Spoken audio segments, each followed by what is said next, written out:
조선시대의 역사는 종종 왕과 사대부들의 화려한 삶, 그리고 그들이 이룬 업적을 중심으로 서술되곤 합니다. 수많은 역사서에는 그들의 치열한 권력 다툼과 빛나는 학문적 성과가 상세히 기록되어 있습니다. 하지만 그 찬란한 기록의 이면에는 가난과 불평등 속에서 고단한 삶을 살아야 했던 민중들의 이야기가 숨겨져 있습니다. 그 중에서도 민며느리제는 조선 사회가 짊어졌던 가난과 낡은 관습이 빚어낸 가장 슬프고 가혹한 여성들의 운명을 보여주는 풍습입니다. 이 이야기는 단순히 옛 풍습에 대한 기록을 넘어 척박한 현실이 한 인간의 삶을 어떻게 짓밟았는지를 고발하는 고통의 역사입니다. 이는 유구한 역사 속에서 잊힌 수많은 여성들의 목소리를 되찾는 일이기도 합니다. 민며느리제는 조선이라는 사회가 만들어낸 하나의 비극적인 산물이었으며 그 깊은 그림자는 한 시대를 넘어 우리에게도 깊은 울림을 남기고 있습니다. 민며느리제는 혼인할 나이가 되기 전 어린 여자아이를 미리 데려와 자신의 집에서 양육하다가 성인이 되면 아들의 며느리로 삼는 제도를 말합니다. 이 풍습은 고려 말부터 널리 퍼져 조선시대 내내 존재했는데 그 원인은 매우 복합적이었습니다. 무엇보다 가장 큰 이유는 극심한 경제적 어려움이었습니다. 조선 사회에서 혼인은 가문의 대를 잇는 중요한 의식이었고 그에 따르는 비용은 평범한 백성들에게는 엄청난 부담이었습니다. 신부 집으로 보내는 예물과 예단, 혼례 잔치에 필요한 음식과 손님 접대, 신랑 신부의 의복 마련 등 이 모든 비용을 감당하기란 결코 쉽지 않았습니다. 당시 예물은 단순히 몇몇 물건이 아니라 신부 집안의 유신을 세울 만큼의 규모여야 했고 혼례 잔치 또한 마을 사람 모두를 초대해야 하는 중요한 행사였습니다. 특히 흉년이 들거나 경제 상황이 어려워지면 혼인을 미루거나 포기하는 경우가 속출했죠. 결혼 정년기를 놓쳐 노총각, 노처녀가 되는 경우가 많았으며 이는 곧 가문의 대가 끊길 수 있다는 공포로 이어졌습니다. 이런 현실 속에서 민며느리제는 가난한 집안이 아들의 혼인을 해결할 수 있는 일종의 차선책이었습니다. 결혼 비용을 한 번에 치르지 않고 어린아이를 데려와 노동력으로 활용하며 점진적으로 경제적 부담을 줄이는 방식이었던 것입니다. 이는 부모의 입장에서 자식을 팔아넘기는 고통스러운 선택이었지만 당장 끼니를 걱정해야 하는 현실에서는 어쩔 수 없는 선택이었습니다. 심지어 딸을 민며느리로 보낸 친정 부모는 그 대가로 받은 돈이나 곡식으로 당장 가족의 생계를 꾸리거나 아들의 혼인 비용을 마련하기도 했습니다. 민며느리제는 가족의 생존을 위해 하나이의 희생을 강요했던 비극적인 사회 구조의 산물이었습니다. 이러한 경제적 배경은 민며느리제를 단순한 개인적 선택의 문제가 아니라 사회 전체의 빈곤 문제가 응축된 비극으로 보게 만듭니다. 하지만 이 제도의 이면에는 극도로 취약했던 여성의 인권이 있었습니다. 민며느리로 보내진 아이들은 자신의 의사와는 전혀 상관없이 운명이 결정되었습니다. 친정 부모는 돈 몇 푼이나 곡식 몇 가마니를 받고 어린 딸을 낯선 집으로 보냈고 아이는 그 순간부터 새로운 집에서 며느리 노릇을 해야 했습니다. 법적으로는 아직 혼인 관계가 아니었지만 그들의 역할은 이미 무거운 짐이었습니다.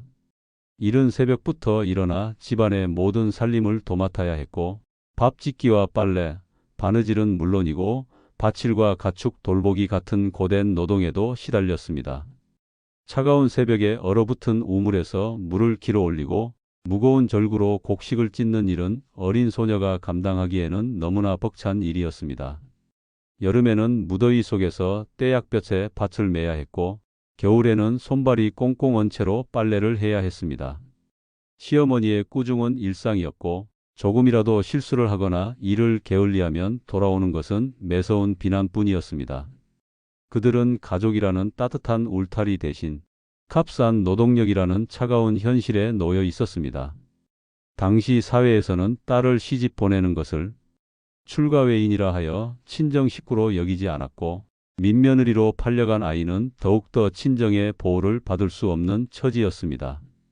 조선시대의 여아는 태어나는 순간부터 가문의 대를 이을 남아가 아니라는 이유로 종종 소홀한 대접을 받았으며 이러한 사회적 분위기 속에서 민며느리제는 여성의 존재를 더욱 값싸게 만들었습니다. 민며느리의 삶은 한없이 불안정했습니다. 그들은 언제든지 파혼당할 수 있는 존재였기 때문입니다. 민며느리는 법적으로 정식 혼례를 치르지 않았으므로 시댁의 재산 목록에 속한 상품에 가까웠습니다.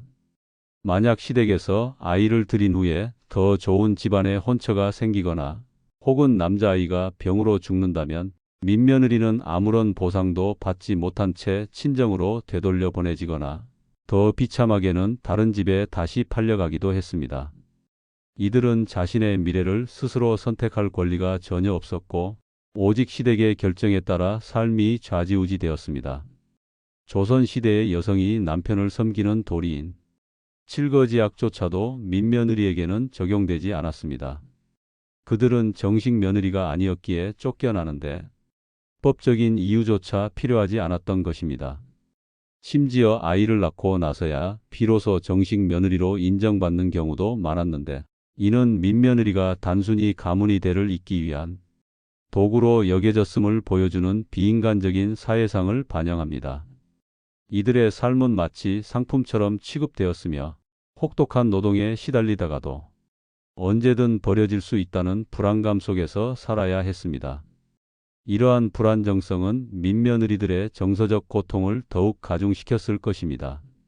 친정 부모와 형제에 대한 그리움, 낯선 환경에서의 외로움, 언제 쫓겨날지 모른다는 불안감은 어린 소녀들의 마음을 병들게 했을 것입니다. 이 풍습은 비단 가난한 백성들에게만 해당되는 문제가 아니었습니다. 이는 조선 사회 전반의 구조적 모순과 깊은 관련이 있었습니다. 극심한 빈부격차와 엄격한 신분제도, 그리고 여성의 사회적 활동을 억압하는 가부장제가 복합적으로 작용하며 이 슬픈 풍습을 낳았습니다. 민며느리제는 여성을 하나의 인격체가 아닌 소유물이나 노동력으로 취급하는 사회적 인식이 얼마나 뿌리 깊었는지를 여실히 보여줍니다. 역사 기록 속에서 이들의 목소리는 거의 찾아볼 수 없지만 이들이 겪었을 고통과 서러움은 충분히 짐작하고도 남습니다. 가부장적 사회에서 여성은 철저히 남성에게 종속된 존재였고 민며느리제는 이러한 종속성을 극단적으로 보여주는 사례였습니다. 또한 이 풍습은 효라는 유교적 가치관이 왜곡된 형태로 나타난 것이기도 합니다. 부모의 혼인 비용을 줄이기 위해 딸이 희생되는 것을 당연하게 여기는 사회적 분위기가 형성되었던 것입니다. 다행히 민며느리제는 조선 후기에 들어서면서 점차 비판의 대상이 되기 시작합니다. 실학자들이 등장하여 신분제도의 모순과 백성들의 피폐한 삶을 지적하고 인간의 존엄성과 평등을 주장하면서 이러한 비인간적인 풍습에 대한 문제의식이 생겨났습니다. 특히 정약용과 같은 실학자들은 사회제도의 개혁을 통해 백성들의 삶을 개선해야 한다고 주장하며 민며느리제와 같은 악습에 대해 비판적인 시각을 드러내기도 했습니다. 또한 1894년 갑오개혁 때에는 노비제도가 법적으로 폐지되고 근대적인 혼인제도가 도입되면서 민며느리제와 같은 봉건적인 풍습이 점차 사라지는 계기가 되었습니다. 여기에 더해 서양 문물과 기독교의 유입으로 인간의 존엄성과 개인의 자유가 중요하게 인식되면서 이 풍습은 더 이상 사회적으로 용납되지 않는 제도로 변모해 갔습니다. 정부 차원에서도 법령을 통해 이러한 악습을 금지하는 노력이 이어졌으며 사회 전반에 걸쳐 여성의 인권에 대한 인식이 조금씩 변화하기 시작했습니다. 그러나 이러한 변화는 오랜 기간 동안 뿌리 깊게 박혀있던 관습을 완전히 뿌리 뽑기에는 역부족이었습니다. 근대화 시대에 들어서도 민며느리 풍습은 사회적 그늘에서 명맥을 이어가다가 해방 이후에야 비로소 완전히 사라졌습니다.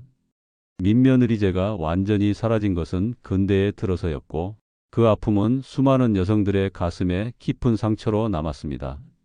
그들의 이야기는 역사책에 자세히 기록되지 않았지만 우리의 민속 기록이나 문학 작품 속에는 여전히 그 흔적을 찾아볼 수 있습니다. 민며느리제는 단순히 혼인 제도의 한 형태가 아니라 수백 년 동안 이 땅을 살아온 수많은 아이들과 여성들의 고통과 희생을 담고 있는 우리 역사의 또 다른 이름입니다. 이 이야기를 통해 우리는 가난과 신분제, 그리고 가부장제가 빚어낸 비극적인 유산이 얼마나 가혹했는지를 되새겨 볼 수 있습니다. 비록 기록 속에 자세히 남아있지 않은 이야기이지만 그들의 삶은 오늘날을 살아가는 우리에게 여전히 큰 울림을 주고 있으며 인간의 존엄성과 인권이라는 가치가 얼마나 소중한지를 다시 한번 깨닫게 하는 중요한 교훈이 됩니다.